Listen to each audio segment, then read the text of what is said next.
Assalamualaikum warahmatullahi taala wabarakatuh. Selamat sejahtera, selamat malam, salam reformasi, salam perjuangan. Saya ucapkan kepada tuan-tuan dan puan-puan yang menonton saya pada malam ini, terima kasih kerana terus bersama dengan saya. Terima kasih. Dua kali kena scam. Saya tiba-tiba internet saya ada problem tadi. So saya kena restart balik semua. Dan dia memang akan jadi macam tu lah, tuan-tuan. Tapi tak apa. And LTL tu bukan setakat lawan tetap lawan. LTL tu juga maksud live tetap live. Walaupun pukul 1 pagi kita live juga, tuan-tuan. Ada isu ke tak ada isu tu belakang kira, kita jalan juga. Tapi hari ni kita bawa isu juga. Round 3. Round 3. Kota Belud. Hadi Bawang nak pinjam helikopter kayu berwarna hijau kepada Asmin. Okay. Kipas lipat LTL dari Bangkok. Apa boleh buat di Bangkok? Live. Okay, LTL Skoda. Jemin Meroyan dah tu. Dah Meroyan ke? Sayang Pet Max. Yes. Kita tunggu tak ada hal. Tak apa, insyaAllah. Siapa yang menunggu saya, Alhamdulillah. Siapa yang menonton saya esok harinya ataupun hari-hari kemudiannya, Alhamdulillah. Satu je pesan saya, tuan-tuan. Kalau apa-apa berlaku pun, just bantu saya dengan cara tonton balik live lama. Tak payah dengar pun tak apa. Just apa orang kata, main je letak kat tepi, on je letak kat tepi, on je letak tepi. Itu je cara bantu saya kan. Itu cara bantu saya. Baik, malam ni kita berbicara beberapa perkara. Antaranya adalah 6 lagi safe house diserbu. Siapa punya dalang ni sebenarnya? Ada yang marah saya. Dia kata, engkau tiba-tiba nak salahkan geng Hamzah yang membocorkan rahsia, padahal engkau sendiri yang bocorkan. Sabar. Kau tak tahu maklumat kau. Sabarlah, sabar. Jangan terus cakap aku tak tahu. Kau dengar dulu. Setuju tak setuju, itu cerita lain. Setuju tak setuju, itu cerita lain. RU Mufti Wilayah dikritik. Okay. Ikan besar didedahkan oleh Malaysia kini kepada SPRM. Kelantan harap belanjawan termasuk baiki jalan di Kelantan. Rakyat negeri Kelantan dan juga negeri terima kasih DFM pun nak minta supaya orang kata belanjawan ni tolong juga negeri Kelantan. Mazli bocor dokumen, jangan kritik kerajaan. Baik, InsyaAllah kita akan pergi ke beberapa cerita terlebih dahulu. Tetapi kita pergi ke international news. Pemimpin Hamas Yahya Sinwar terbunuh. Tel Aviv, rejim Zionis mendakwa Ketua Biro Politik Hamas Yahya Sinwar terbunuh dalam operasi ketenteraan yang semakin diperhebatkan oleh genting Gaza. IDF pada Khamis bagaimana memaklumkan ia sedang menyimak semula kesahihan laporan tersebut bersama agensi keselamatan Israel Shin Bet. Seramai 3 anggota Hamas maut dalam serangan itu. Kami sedang memeriksa sama ada salah seorangnya adalah Sinwar. Buat masa ini, identiti mereka tidak dapat disahkan, ujar IDF. Sambil menambah, ujian DNA akan dilakukan untuk pengesahan akhir. Terdahulu, polis Israel memberitahu N12 kononnya pasukan forensik mereka mengenal pasti jasad Sinwar hanya berdasarkan gambar gigi beliau. Ketika kebanyakan media massa mula berteka-teki mengenai nasib pengganti Ismail Haniyah itu, gerakan Hamas masih belum mengeluarkan sebarang kenyataan tentang perkara tersebut. Sebaliknya, laman web Al-Majd yang biasanya menerbitkan isu keselamatan berkaitan Hamas menggesa penduduk Palestin supaya menunggu maklumat sahih tentang Sinwar dan tidak percaya bulat-bulat dengan laporan rangkaian media Israel. Jika kematian pemimpin berusia 61 tahun itu disahkan, ia adalah pembunuhan terbaru menyasarkan pemimpin gerakan di bawah paksi penentangan anti-Israel beberapa minggu setelah Setiausaha Agung Hizbullah Hassan Nasrallah gugur syahid di Lubnan. Pada awal tahun lalu, Zaini pernah mendakwa kononnya telah membunuh pemimpin Brigade Al-Qassam Muhammad Daif, namun dakwaan itu tidak pernah disahkan Hamas.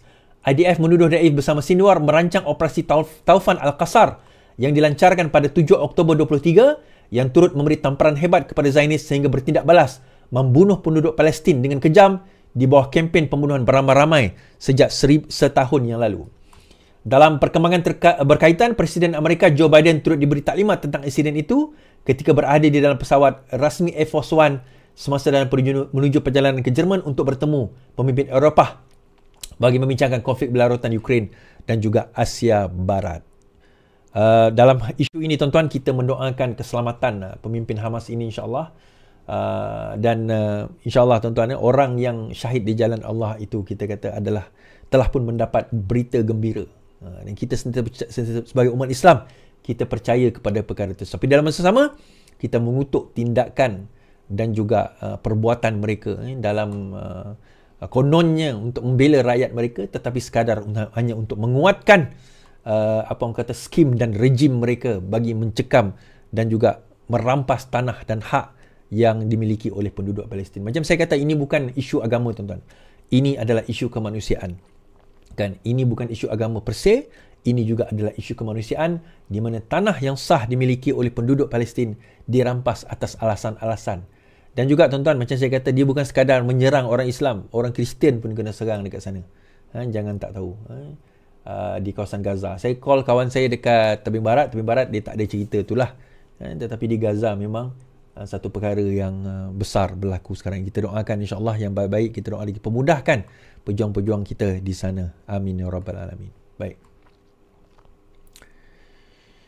Okey, hari ini telah selesai pengundian bagi RUU kewarganegaraan,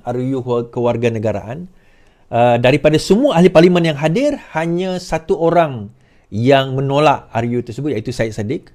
14 tidak hadir atas urusan masing-masing 4 ahli parlimen. Selebihnya semua menyokong RUU tersebut, termasuk pihak pembangkit. Tetapi menurut Muda, ingat setiap kali tidur malam, Muda kecam MP sokong RUU isu kewarganegaraan. Pemangku Presiden Muda Amira Aisyah mengecam ahli parlimen yang menyokong rang undang-undang perlembagaan mengenai hak kewarganegaraan. Saya harap setiap malam apabila anda tidur, anda ingat bahawa setiap masa depan yang sukar dihadapi kanak-kanak ini, katanya di Facebook. Awal hari ini, Dewan Rakyat meluluskan RUU berkenaan melalui undian blok. Seramai 70 ahli parlimen membahaskan undang-undang itu dalam peringkat bacaan kedua, diikuti undian blok selepas ucapan penggulungan Menteri Dalam Negeri Saifuddin Nasution. Speaker Dewan Rakyat Johari mengumumkan 206 ahli parlimen telah mengundi dan hanya seorang yang tidak bersetuju. Dia berkata 14 lagi tidak hadir dan seorang telah digantung tugas, iaitu Macang. Ahli parlimen itu ialah Syed Saddiq. Pengkritik berhujah bahawa RUU itu mungkin menafikan kanak-kanak dengan status permastautin tetap kewarganegaraan automatik. Binaan kontroversi lain termasuk satu untuk memendekkan tempoh bagi warga Malaysia tanpa kerakyatan untuk mendaftar kewarganegaraan daripada 21 kepada 18 tahun. Satu lagi pindaan boleh berakhir dengan membatalkan kerakyatan yang diberikan kepada isteri warga asing lelaki Malaysia jika wanita tersebut memutuskan untuk meninggalkan perkahwinan.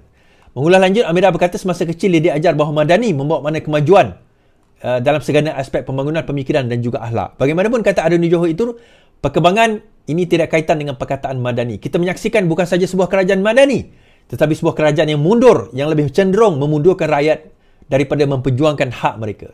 Kerajaan ada 2/3 sepatutnya digunakan untuk membela golongan terpinggir, tetapi telah disalahgunakan untuk menindas mereka yang tiada suara komuniti, iaitu wanita dan kanak-kanak. Dikala mereka yang paling memerlukan perlindungan undang-undang, kerajaan memilih untuk meminggirkan dan melemahkan komuniti itu. Dalam masa yang sama, mana akta tadi? Ini. Lambat sikit. Rang undang-undang ini telah diluluskan. Rang undang-undang telah diluluskan, macam saya sebutkan tadi.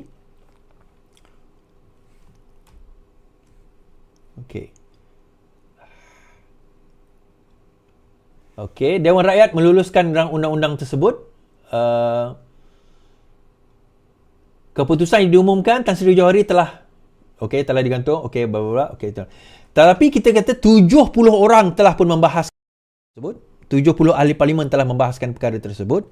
Dan daripada perbahasan tersebut, saya tak melihat rang undang-undang ini secara terperinci. Jadi saya tak boleh memberi komentar secara terperinci. 70 orang telah membahaskannya. Dan pihak yang menyokong itu semua termasuk pembangkang, kecuali Syed Saddiq lah. Syed Saddiq ni dia bukan pembangkang, dia membangkang, tapi dia bukan berada dalam blok pembangkang, dia blok ketiga. So saya pelik jugalah kritikan daripada Adun tersebut apabila mengatakan bahawa dia menafikan hak wanita dan kanak-kanak. Alasan-alasan itu mungkin telah dibahaskannya. Malaysia kahwin dengan warga negara bukan Malaysia, anaknya tu akan automatik menjadi warga Malaysia. Okay. Tetapi kalau seorang wanita kahwin dengan warga asing, warga negara Malaysia, wanita kahwin warga negara asing, anaknya kalau sekiranya mereka tinggal di overseas tidak automatik menjadi warga negara Malaysia. Yang itu jadi satu persoalan. Jadi undang-undang ini antaranya telah pun menyelaraskan perkara tersebut. Selagi mana salah seorangnya adalah warga negara, maka bolehlah apa orang kata, digunakan. Okey, bolehlah mereka menjadi ahli. Okey, kenapa internet saya problem ke?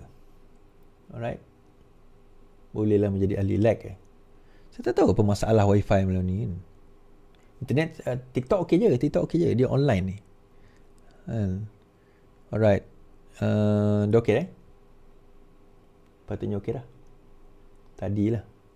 Tapi macam tak ada pun okey je. Alright, sangkut tadi sekarang sudah okey kan. Kat TikTok smooth betul, cuma kat TikTok dia tak boleh nampak poin-poin yang saya nak bawa. Sekarang dah okey dah. Saya tahu dia malam ni tiba-tiba dia ada problem sikit, but it's okay, tak ada masalah tuan-tuan. Kita tetap share. Alright, kita teruskan. Saman 1MDB Riza Aziz guna 248 juta USD beli hartanah dan juga berjudi. Okay, Riza Aziz ni adalah anak kepada Rosmah Mansur daripada isteri yang pertama. Suami yang pertama. Baru-baru ini juga anak kepada Rosmah Mansur daripada suami pertama juga telah bercerai dengan Dr. Fazli. Itu juga anak Rosmah daripada suami yang pertama. Mahkamah Tinggi di Kuala Lumpur diberitahu bahawa wang sebanyak 248 juta US dollar telah digunakan untuk kepentingan peribadi Riza Syahril Abdul Aziz, anak tiri bekas Perdana Menteri Datuk Seri Najib Razak, iaitu bagi membayar pembelian beberapa hartanah dan juga perbelanjaan berjudi. Menerusi kenyataan pembukaan 1MDB yang diperolehi media hari ini, syarikat itu dan 3 lagi mendakwa wang tersebut juga telah digunakan oleh Reza serta sekutunya untuk membeli memorabilia filem selain membiayai filem keluaran Red Granite Pictures, iaitu filem apa nama cerita tu Werewolf of Wall Street, macam itulah nama cerita tu. Pada 7 Mei 2021, 1MDB dan 3 anak syarikatnya iaitu 1MDB Energy, 1MDB Energy Limited dan juga 1MDB Energy Langat Limited telah memfailkan saman terhadap Riza Syahril serta 2 syarikatnya atas dakwaan menerima dana kira-kira 248 juta US dollar yang disalahguna untuk kepentingan peribadi, termasuk membiayai penerbitan filem serta membeli pelbagai hartanah. 1MDB selaku plaintiff juga mendakwa kesemua defendant menerima dana itu yang diketahui telah diseleweng daripada syarikat tersebut dan secara tidak langsung membantu pelanggaran kewajipan fiduciary ataupun amanah oleh ahli perniagaan dalam buruan, iaitu Loan Take Joe atau JOLO. Syarikat itu mendakwa Riza juga adalah salah seorang yang tidak jujur dan beliau mempunyai pengetahuan bahawa urus niaga membabitkan penerimaan pelbagai pindahan wang dalam tempoh 2010 sehingga 2012 adalah urusan yang tidak jujur. Sebagai alternatif, Riza mempunyai asas yang mencukupi untuk mengesyaki secara sedar untuk tidak membuat pertanyaan sekaligus membuktikan pengetahuan sebenar beliau. Beliau tahu bahawa dana yang diterima daripada defendant kedua dan ketiga boleh dijejaki dengan pelakuan pecah amanah dan pelanggaran kewajipan fiduciary. Sebagai alternatif, beliau sengaja membutakan mata. Okey. Pelantik pemohon deklarasi bahawa Riza bertanggungjawab menyalahgunakan dana itu dan menuntut agar dia dibayar balik. Riza dan dua syarikatnya dalam pernyataan pembelaan mendakwa telah mendapat pinjaman daripada keluarga diraja Arab Saudi atau International Petroleum Investment Company untuk menerbitkan beberapa filem di Amerika. Dia cerita macam ni tuan-tuan. 248 juta USD ataupun lebih kurang dalam kalau kali 5 1 bilion ringgit lah, lebih kurang 1 bilion ringgit dikatakan telah digunakan oleh Riza Aziz dalam pembelian, pembuatan filem dan membeli barang hartanah, dalam membayar perjudian dan sebagainya.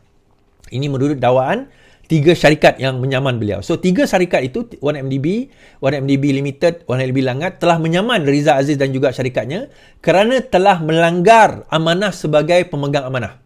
Fiduciary, dia panggil fiduciary duty dia. Dan kerana itu mereka telah menuntut untuk dapat balik sejumlah 248 juta US dollar ini. Kan? Namun begitu defend yang digunakan oleh Riza sebagaimana defend yang digunakan oleh Najib juga, bahawa wang itu bukan wang 1MDB.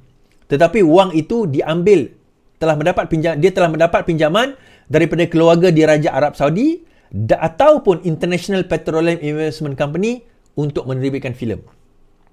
Okey, itu dakwaan dia. Jadi kes ini sedang berlangsung sekarang ini. Apa akan jadi kalau sekiranya kes ini, kalau katakanlah dia kalah, kalau dia kalah, dia kena membayar jumlah tersebut, dan sekiranya tidak boleh membayar jumlah tersebut, maka hartanya boleh disita dan dia boleh declare bankrupt kalau dia tak habis membayar 1 bilion ringgit itu, dan boleh tak dia dikenakan hukuman jenayah. Dia orang boleh buat laporan polis dan gunakan ada satu akta dipanggil CBT, Criminal Breach of Trust. Yang tu dia boleh kena jenayah lah. Dia boleh kena dibawa akta jenayah. Alright, dibawa akta jenayah. Baik, seterusnya. Bahawa ini dikatakan adik Zahid sertai PAS telah menyertai PAS. Kan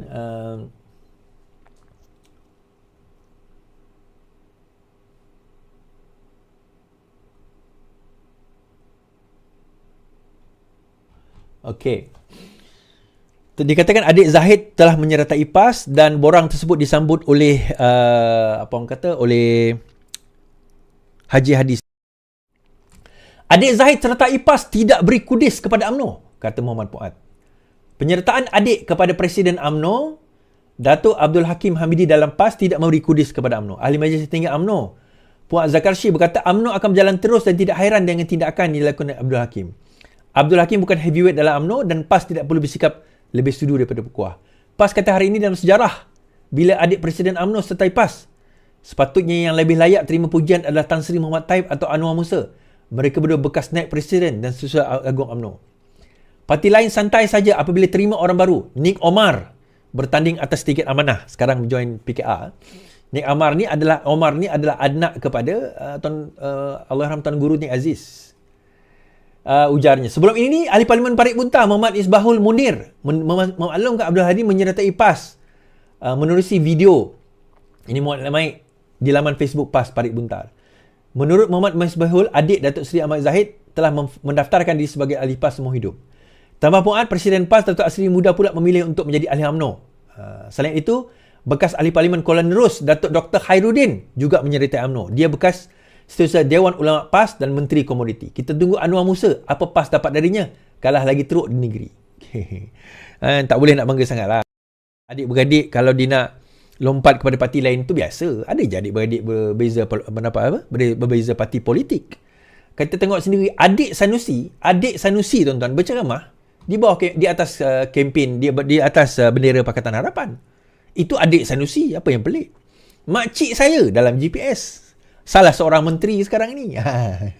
Siapa ni? Makcik kau menteri dalam GPS? Ya, makcik saya adalah menteri di dalam GPS. Dia menteri ke timbalan menteri? Saya rasa dia timbalan menteri.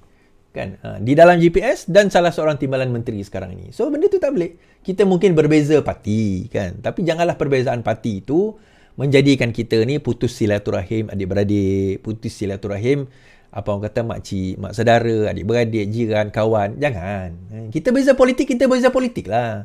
Tapi jangan melampau. Boleh nak join PAS silakan. Tapi jangan sampai join PAS, kita terus nak mengkafirkan abang kita. Kan? Ataupun nak mengkafirkan adik kita atau makcik kita. Kerana dia dalam UMNO. Dia dalam PKR. Jangan. Kan Islam tak ajar mana itu, tuan-tuan. Politik ni adalah apa orang kata ijtihad. Politik adalah ijtihad. Tuan-tuan nak sokong parti mana pun terpulang. Tuan-tuan boleh bergaduh dalam komen hal polisi dan sebagainya, tak ada masalah. Tapi kalau kita sampai kafir mengkafir, kita sampai hina menghina dan sebagainya, yang tu tak payahlah. Yang tu tak payah. Baik. Ini isu RU Mufti Wilayah pula. RU Mufti hentam Menteri Agama kurang faham. Mufti Perlis Muhammad Asri mengkritik keras Menteri Muhammad Naim Mohtar berkaitan rang undang-undang Mufti Wilayah Persekutuan 2024. Asri berkata kebanyakan besar umat Islam tidak faham berkaitan ajaran Asy'ariyah Maturidiyah yang ingin dijadikan sebagai identiti Ahli Sunnah wal Jamaah. Malah dia mendakwa Naim sendiri pun belum tentu faham perkara itu. Saya berani katakan insya-Allah Menteri Agama yang beria nak mensyaratkan akidah rakyat dengan syarat itu kurang faham. Saya boleh buktikan insya-Allah jika saya diberi ruang secara terbuka disaksikan rakyat untuk bersoalan jawab dengan beliau berkaitan beberapa soalan tentang Asy'ariyah Maturidiyah, Al-Junaid dan juga Al-Ghazali. Jika beliau benar, beliau dahululah buktikan beliau faham sebelum beliau ingin memaksakan rakyat. Jika beliau sendiri tidak mampu, apakah beliau mahu menyesatkan akidah rakyat awam yang akhirnya menyesatkan diri sendiri? Semalam Muhammad Razak, Setiausaha Politik Naim memberi isyarat sedia menyambut perlawanan Asri untuk membincangkan isu RDU. Katanya pejabat menteri terbuka mengadakan perbincangan dengan pelbagai pihak bagi mendapatkan input syur dan pandangan. 24 jam sebelum itu, Malaysia Kini melaporkan Asri, penggelitik lantang dan antara tak awal mengajak Naim berdialog secara terbuka. Asri menentang penyempitan tafsiran Ahli Sunnah kepada hanya Asy'ariyah Maturidiyah dan tasawuf cara Imam Junaid dan juga Al-Ghazali. Sementara itu, dalam kenyataan hari ini juga, Asri juga mengulas panjang berkaitan wacana berkaitan akidah Ahli Sunnah. Katanya, RU itu tidak akan menjadikan keislaman seseorang di wilayah persekutuan tidak dianggap mencukupi terkeluar daripada Ahli Sunnah dan menganut ajaran sesat. Dia juga berkata, untuk mengikuti mazhab akidah seperti Asy'ariyah Maturidiyah tidak memadai sekadar mengetahui nama pengasas dan satu dua isu teologi. Sebaliknya, perbahasan akidah berkaitan qidam, azali, jisim, jauhar, masa, tempat dan beberapa teori serta andaian hukum fizik perlu juga difahami. Jika dalam perkara amalan, seorang boleh sekadar mengikut, tapi dalam bab akidah tidak boleh. Bahkan mengikut sebarang tokoh besar, sesiapa yang gagal menetapkan bukti keimanan, maka imannya tidak sah. Seperti hujah-hujah Asy'ariyah, maka iman tidak sah. Dalam artikel lain, dia dah jadi kafir, katanya. Asal dipercayai, sekurang-kurangnya 97% orang Islam tak faham pun apa itu akidah Asy'ariyah Maturidiyah ni. Katanya majoriti umat Islam beriman secara fitrah seperti yang berlaku kepada generasi awal. Contohnya, orang awam mengatakan Al-Quran adalah kalam Allah. Mereka tidak memikirkan untuk menetapkan Al-Quran itu bukan kalam Allah yang hakiki, kerana ia adalah makhluk. Sebaliknya, kalam Allah ialah kalam nafsi, iaitu kalam yang ada zat Tuhan. Semua hal ini membingungkan orang awam. Apakah mereka akan dihukum sesat kerana gagal faham itu? Dia justru bimbang era kafir mengkafir sesama Islam akan bermula. Sesat menyesat akan jadi agenda kerajaan. Rakyat akan diuji keabsahan akidah mereka. Atau akan dicadangkan masuk dalam langkah pengenalan Islam Asy'ariyah Maturidiyah je dah, sindir je. Buku ni antara yang saya baca. Buku ni adalah tulisan baik daripada Profesor Dr. Basri Ibrahim Al-Azhari. Biasanya kalau Azhar ni, dia manhaj dia adalah, akidah dia adalah Asy'ariyah Maturidiyah. So, saya baca buku bukan daripada salaf, tuan-tuan. Saya baca. Tetapi dia membandingkan di antara akidah ataupun manhaj akidah salaf dan Asy'ariyah. Dan saya tertarik apabila dia menulis, ada satu bab tadi dia tulis. Dia kata,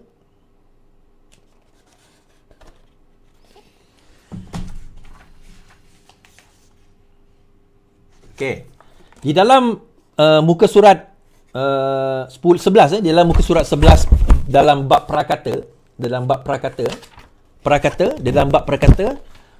Profesor Dr. Basri Ibrahim Al-Azhari menyebut, kedua-dua manhaj ini, iaitu Asy'ari dan juga Salafi, kedua-dua manhaj dan pendekatan ini tidak lebih daripada ijtihad ulama dan tidak perlu ta'assub kepada salah satu daripadanya, sehingga tidak dapat lagi menghormati golongan yang tidak sehaluan. Tidak ada masalah untuk menunjukkan sifat istiqamah dalam mempelajari salah satu daripadanya. Namun, jika satu-satu manhaj telah dipilih oleh pihak berkuasa agama negeri, pilihan itu sewajarnya dihormati oleh semua pihak. Okey. Dia kata kalau dah dipilih, wajar dihormati, tuan-tuan. Dia beza kalau dah dia pilih dengan diwartakan. Pada pandangan saya, dan insyaAllah esok lusa saya akan buat satu podcast dengan Ustaz Wanji, Ustaz Hafiz dan juga saudara Faizal Rahman berkenaan dengan isu ini. Saya kata macam ni, akidah yang mana dipanggil apa orang kata ijtihad, dan juga dipanggil bila kita ada ikhtilaf, bila kita ada perbezaan pendapat yang muktabar. Yang itu kita jangan wartakan. Itu isunya bila benda itu diwartakan menjadi undang-undang. Itu jadi masalah. Kalau sekiranya satu-satu negeri itu cenderung, contohnya Negeri Sembilan cenderung kepada Asy'ari, Perlis cenderung kepada Salafi, kecenderungan itu tidak ada masalah. Tetapi kecenderungan itu jangan kita jadikan alasan untuk kita nak mewartakan dan menjadi undang-undang. Kenapa, tuan-tuan? Bila kita sudah mewartakan menjadi undang-undang, dia ada implikasi yang lain.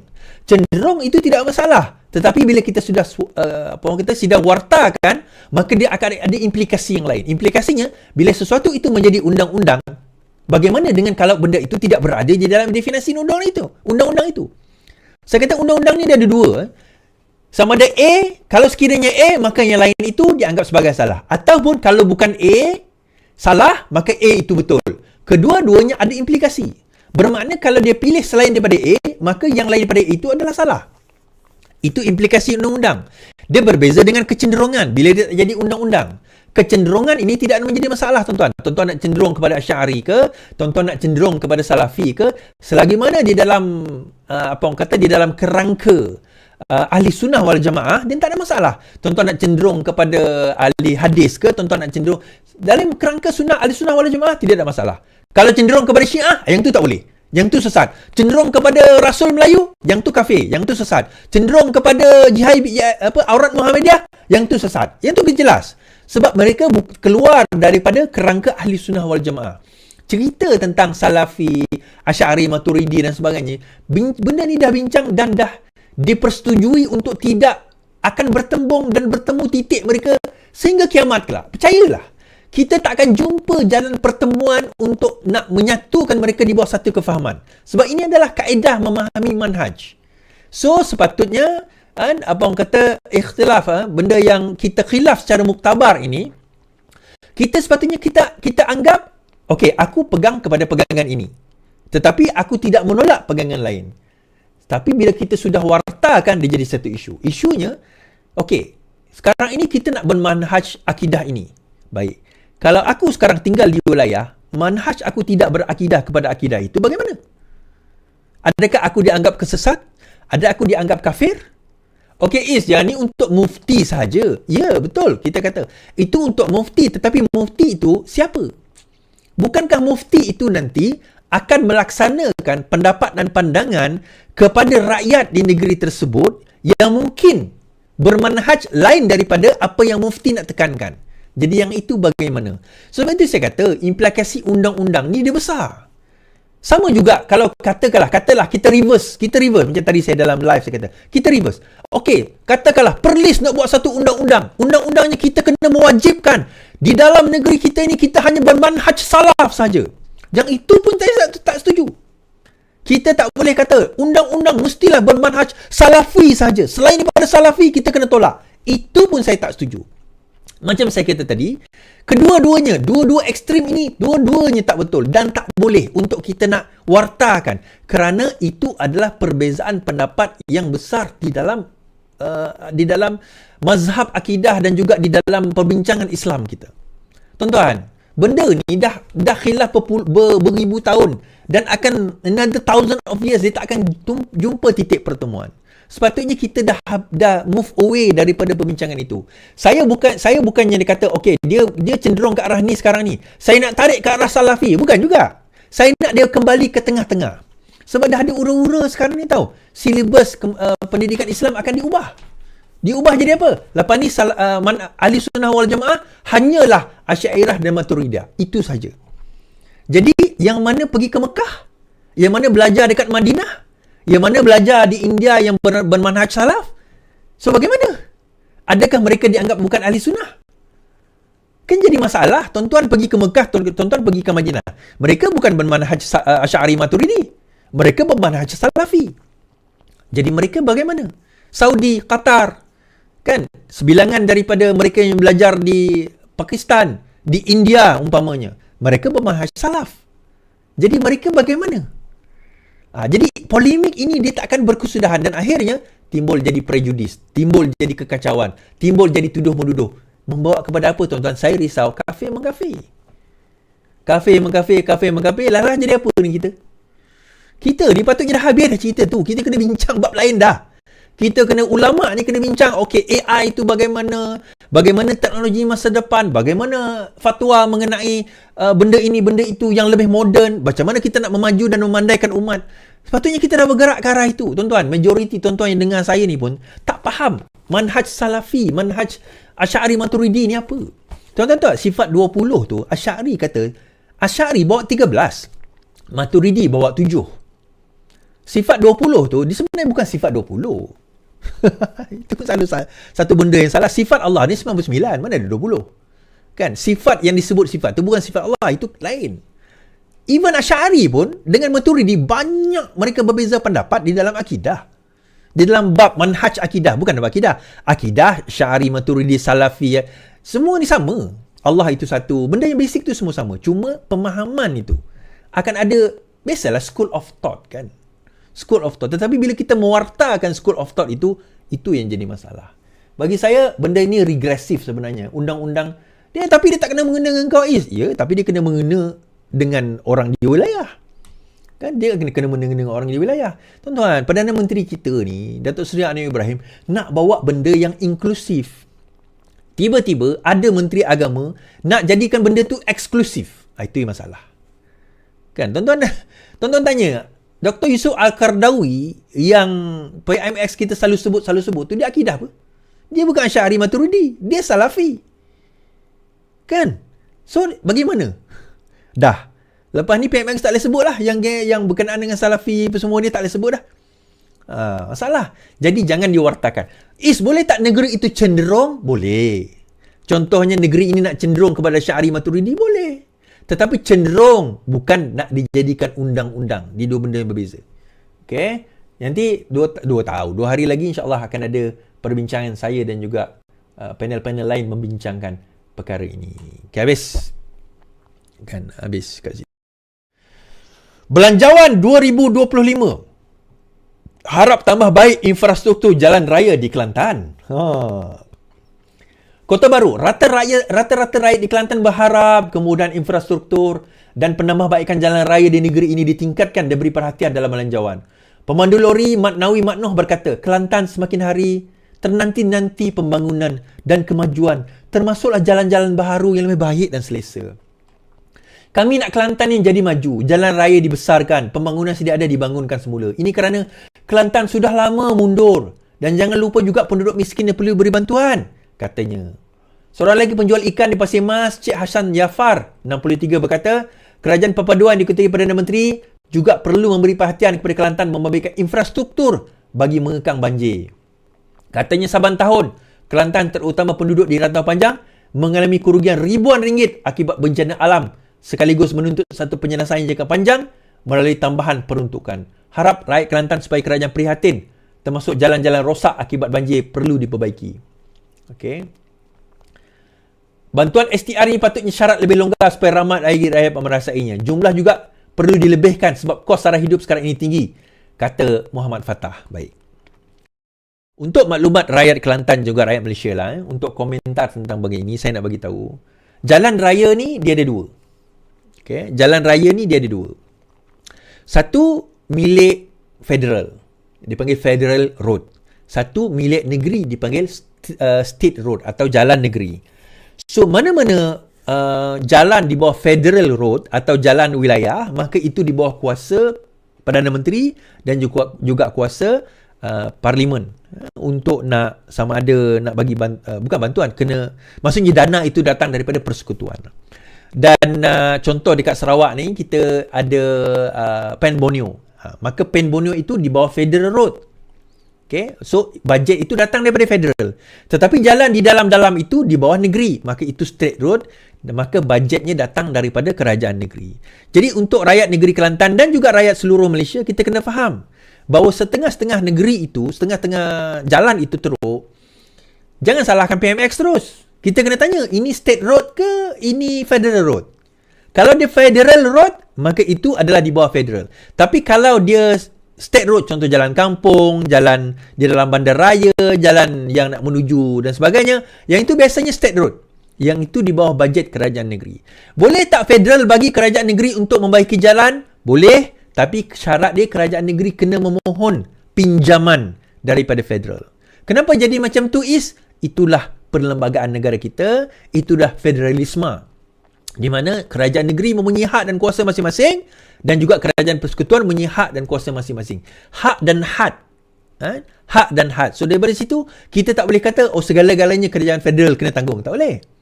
Banjir tadi pun, even banjir nak buat pembentungan ataupun nak buat tebatan banjir, itu bajet kerajaan federal. Tetapi tanah itu milik kerajaan negeri.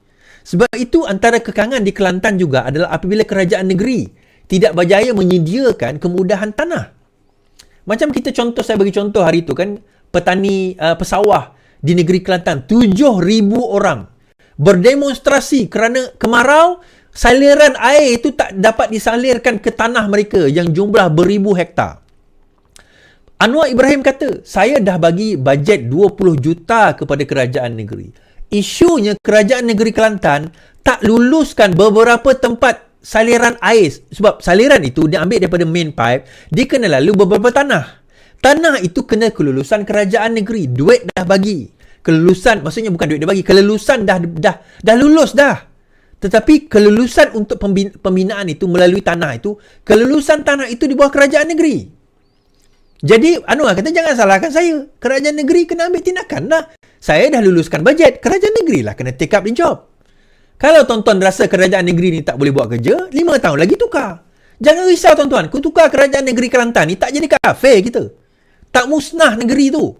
UMNO pegang berapa puluh tahun dah Kelantan. Okey je. Tetap juga tuan-tuan jadi orang Islam. Tak adalah tuan-tuan jadi kafe. Betul tak? Lepas itu baru PAS pegang 30 tahun. Kan? Elok je orang di Selangor, orang di Penang tak ada pun yang jadi murtad. Islam juga dia orang. Dia dipegang oleh DAP.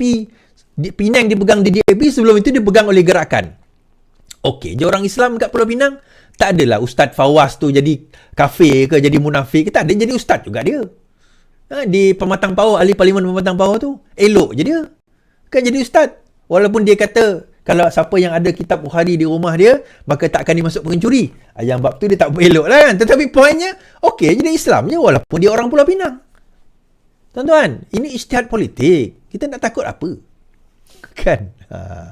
Alright, so untuk penduduk-penduduk negeri Kelantan dan juga yang sewaktu dengannya, kita nak bagi tahu insya-Allah bajet ni bajet ini esok pembentangan bajet 18 bulan. Pembentangan bajet kita harap yang terbaik untuk apa orang kata, untuk rakyat negara kita. Okey, berita seterusnya. Mazli bocor memo larang ahli akademik burukkan kerajaan. Bekas Menteri Pendidikan Mazli Malik membocorkan memo dalaman daripada Jabatan Pendaftar Universiti Kebangsaan Malaysia. Dalam perkongsian di X, pemimpin Jawatankuasa Pusat PKR itu berkata, dia menerima dokumen yang berbunyi, "Tuan, harap anda sihat. Hari yang menjadikan bagi ahli akademik di Malaysia di mana Akta 605, pembunuh kebebasan akademik sebenar telah diterjemah ke dalam tindakan. Secara teknikalnya, semua penyelidik dasar di UKM diisytiharkan pekerjaan mereka sebagai sulit." Memo bertarikh 8 Oktober itu mengingatkan ahli akademik supaya tidak membuat kenyataan awam, termasuk di media sosial, melainkan dibenar atau diberi mandat berbuat demikian. Ia menyatakan bahawa peringatan kepada semua pegawai awam yang datang daripada KSQ Samsul melalui mesyuarat pengurusan Jabatan Perdana Menteri. Jika disabitkan dengan kesalahan dan mengingkari mana-mana peraturan yang sedang berkuasa kuasa, tindakan tata tertib boleh dikenakan. Memang itu menambah bahawa semua penjawat awam termasuk dalam badan berkanun dilarang membuat kenyataan awam sama dalam bentuk lisan, bertulis atau lain yang disifatkan boleh memudaratkan dasar, rancangan atau keputusan oleh mana-mana badan berkanun atau kerajaan mengenai sebarang isu. Selain itu, memo berkenaan menjelaskan bahawa turut dilarang adalah kenyataan yang disifat memalukan atau memburukkan, membuat ulasan mengenai sebarang kelemahan dalam dasar, rancangan dan keputusan oleh badan berkanun atau kerajaan, atau mengedarkan sebarang kenyataan atau komen yang dibuat diri sendiri atau oleh orang lain. Memo itu menegaskan bahawa sekatan itu dinyatakan dalam Peraturan 18 Sub 1 dan 2, Akta Badan Berkanun, Tata Tertib dan Secharge. Bulan lalu, Perdana Menteri Pentadbiran telah menangani polemik sekitar 3R berkata, ahli akademik tidak akan dihalang daripada bercakap mengenai topik sensitif, tetapi mesti ada hadnya. Ada yang kata, okey lah tu Is. Pegawai kerajaan buat apa nak sibuk, nak cerita benda tu sebagainya. Kenapa nak, apa masalahnya nak menghalang dia orang? Yelah, dia pegawai kerajaan, tak boleh. Dia macam ni tuan-tuan. Kita di dalam, bila kita kata kita dalam negara demokrasi, semua orang, termasuk pegawai kerajaan, pihak JLC dan sebagainya, mereka tidak boleh disekat dalam kebebasan bersuara. Okay, itu yang pertama dahulu.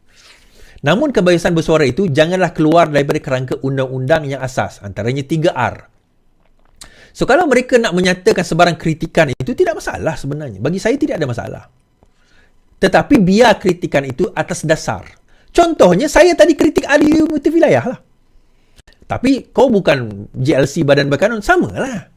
So, kalau sekiranya, ini kalau benda tu kena pada kita, okeylah. Bayangkan satu hari nanti kita jadi pembangkang. Dan ada orang kita duduk dalam kerajaan. So, akhirnya dia akan jadi benda yang sama lah. Benda tu dia dipanggil double edged sword. Pedang yang ada dua mata. Sekarang ni dia kena kat musuh kita. Satu hari nanti dia akan kena kat kita. Itu implikasi dia, tuan-tuan.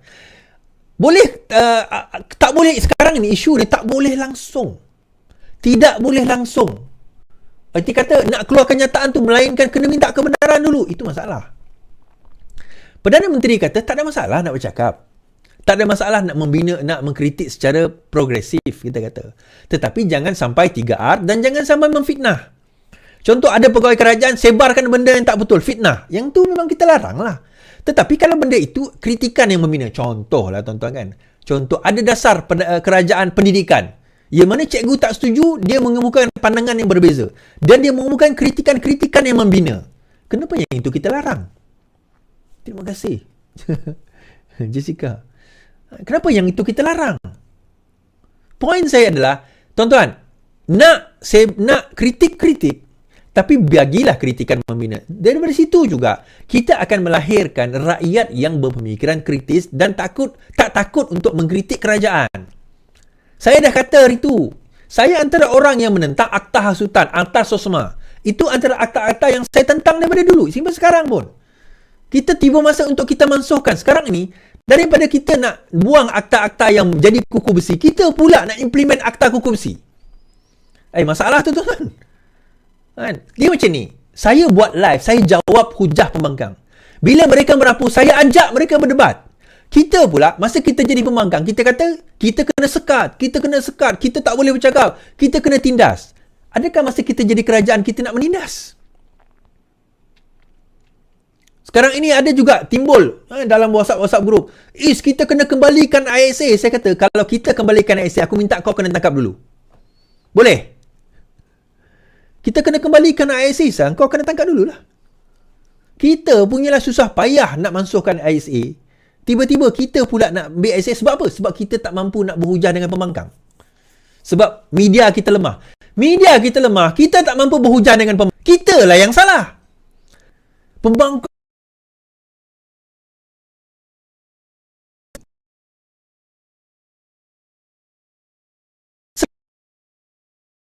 boleh bercakap, boleh ni, boleh lah ada masa pukul 1 pagi walaupun dada saya sekarang tengah sakit ni tuan-tuan. Siapalah buat saya tengah malam ni, bukan? Saya stres sebenarnya. Kan? Tapi saya live juga. Sebab apa? Saya nak bela kerajaan ni setakat semampu saya. Bila saya dah tak ada nanti, siapa nak buat?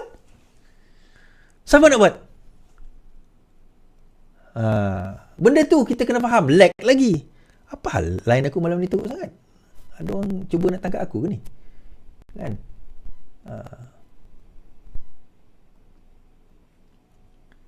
Alright? Tak. Itu yang penting tuan-tuan. Perkara itu perkara yang sangat penting. Sebab itu bagi saya kita kena utamakan perkara-perkara yang sepatutnya kita utamakan. So sekarang ini internet saya sudah lag teruk. Tak apalah. Saya akan siarkan apa yang dalam YouTube ni. Okey, itu saja daripada saya. Saya akan cerita yang pasal 6 tu malam esok. Internet saya memang ada problem malam ni. So saya end dekat sini lah, insyaAllah. Saya tak tahu kenapa buffering. Oh, tak apa. Saya teruskan lah. Okey ke? Internet saya okey ke? Saya tahu dekat TikTok okey. Dia dekat online ni problem. Dah okey dah? Okey. Right.